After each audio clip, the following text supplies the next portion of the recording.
આ છે મારું ખેતર. ઘણા મિત્રોને ખબર નહીં પડે કે શાક કઈ રીતે વાવવા, કેટલા ફૂટે વાવવા, એ મિત્રો ઘણા મિત્રોને ખબર નથી. એના માટે મેં આ છે સંસ્કાર છે મિત્રો શાકનું. શાક એટલે કોઈને ખબર નથી પડતી કે કઈ રીતે શાક વાવાય ને કઈ રીતે ખેતીવાડી કરી શાકની. શાકનું લાકડું સામા વપરાય. ઘણા મિત્રોને ખબર નહીં કે શાકનું લાકડું સામા વપરાય છે મિત્રો. કે શાકનું લાકડું ઘરના મોં માટે વપરાય છે મિત્રો, ઘરના ચોકટા બારણા માટે વપરાય છે મિત્રો.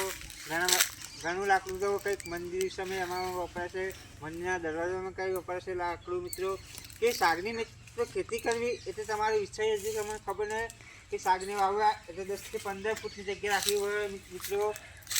8 ફૂટની જગ્યા રાખવી, 8 ફૂટની જગ્યા રાખીને તમે શાક વાવો મિત્રો. તો શાક અમારા શાક કઈ રીતે થાય છે મિત્રો. તો ખેડૂત મિત્રોને શાકની અંદર પીલા થાય તો બીજા પીલા કાઢવામાં આવે છે. એ પીલો સક્સેસ બીજા રોપવા માટે છોડવા ના મળતા મિત્રો. એના માટે તમારે કટિંગ કરવાનું છે.